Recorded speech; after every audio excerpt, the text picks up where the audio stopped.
Audiovisual. Palavra contemporânea cada vez mais falada, ouvida e repetida, que se refere a um campo que mistura imagens e sons gravados. O filme na sala de cinema, a série na TV de casa, os vídeos nas telas dos celulares. Tudo isso é audiovisual. Mas apesar dessa popularização da palavra, principalmente por causa dos estudos das mídias e dos cursos universitários no Brasil, muitas vezes não pensamos sobre o que esse termo realmente significa.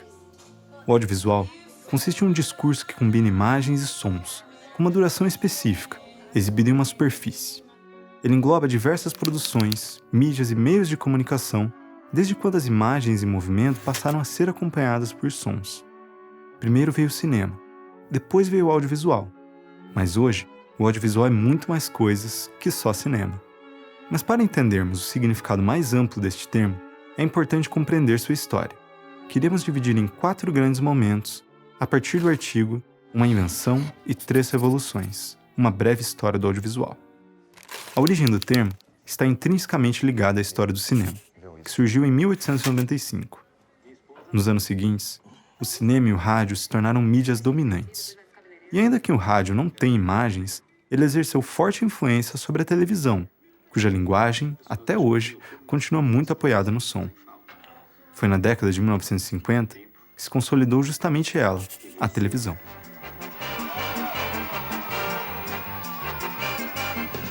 Já chegou a hora que as crianças não se cansem. Nesse segundo momento, as produções televisivas formam um repertório audiovisual que vai se desenvolvendo junto com a nova mídia. O ao vivo logo pode ser gravado, e a grade de programação se apresenta como um cardápio para toda a família.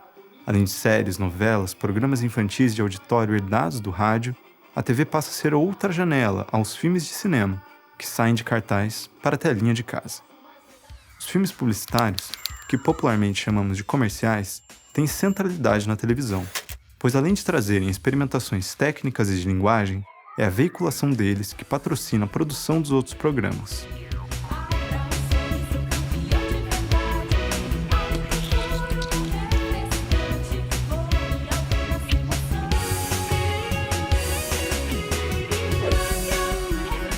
Entre os anos 1980 e 1990, com a linguagem televisiva avançada e o público acostumado às fragmentações, se destacam os videoclipes, uma nova forma de expressão entre imagem e música. No Brasil, a TV se populariza graças à programação diversificada e, principalmente, através dessa que se tornou uma de nossas principais narrativas nacionais, as telenovelas. O cara que vai te dar um emprego, Beto. Ah, neném, eu ia tomar teu pulso pra te dar uma notícia dessa. Ah, bom, então não sei quem foi, vai. Deixa eu te segurar. Pra te... O Tomás. Tomás. O vídeo inaugura um terceiro momento. Se a televisão trouxe as imagens e sons para dentro das casas, o advento das câmeras portáteis e de novas tecnologias viabilizou a manipulação audiovisual caseira. Com o vídeo, surgiu o VHS, formato que possibilitou às pessoas a assistirem filmes quando e como quisessem. Ou seja, nosso primeiro on-demand. Os filmes podiam ser alugados nas videolocadoras e reproduzidos para toda a família num videocassete. O audiovisual se tornou ainda mais acessível, tanto na exibição quanto na realização.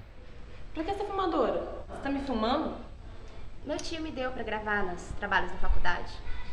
Eu sou seu trabalho de faculdade agora? É nesse período que se populariza o termo audiovisual, principalmente a partir do uso do vídeo nas artes visuais.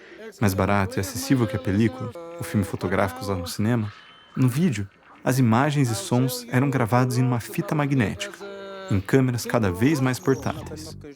O vídeo toma a tela, e as telas se multiplicam. Surgem cada vez mais videoartes e videoinstalações que testam outros espaços e superfícies como suportes de exibição. Em museus e em outros espaços públicos, as experiências audiovisuais se tornam cada vez mais diversas e provocativas, diferente do audiovisual de entretenimento produzido pela indústria. O quarto momento, o digital, surge para dar continuidade a essa abertura criada pelo vídeo. Há uma democratização ainda maior para ver e para realizar. Pode-se, por exemplo, gravar com câmeras fotográficas digitais, ou mesmo com celulares, que se tornaram câmera e tela simultaneamente. O digital provocou uma grande mudança na indústria cinematográfica. Os filmes puderam ficar mais baratos e mais rápidos de se produzir, além de promover uma interação muito maior com com as possibilidades da intervenção computadorizada. Olá, galerinha! No vídeo de hoje eu estou aqui para fazer R$300 ou nada! O digital abre também novas formas de exposição, como as redes sociais. Para os pesquisadores Castro, Nunes e Porto Júnior, a revolução provocada pelo YouTube na linha do tempo do audiovisual não fica circunscrita a números e estatísticas. Pela primeira vez na história, cada pessoa, profissional ou amadora, poderia produzir e publicar seus vídeos. Agora, qualquer pessoa com acesso a equipamentos modestos e à internet pode postar em seus canais de YouTube, gravar TikToks e rolar feeds repletos de vídeos. Todo esse mundo digital a um toque da digital, ou seja, do dedo na tela do celular. Novas formas de consumo aparecem. Você já deve ter ouvido falar coisas como streaming, podcast ou binge-watching. Mas se o acesso ao audiovisual se transforma, novas questões também surgem, como a limitação dos catálogos dos filmes e a captura de dados dos usuários para que a relação com o audiovisual seja sugestionada por algoritmos. Mesmo diante de um campo com mudanças rápidas e constantes, podemos concluir que o audiovisual é um termo que engloba as diversas mídias, meios e obras que apresentam discursos baseados na conjugação entre imagens e sons reproduzidos em uma superfície específica, seja no cinema, na televisão, no celular ou em qualquer parede. Como diz o teórico Stuart Hall, a codificação de uma obra está atrelada à sua decodificação. Isto é, a forma como a obra é produzida é afetada pela maneira como o público a recebe. Isso cabe bem ao audiovisual, uma vez que o termo se expande conforme se transformam as tecnologias, as janelas e as sensibilidades de quem dialoga com sons e imagens em movimento. Corta! E aí? Foi bom?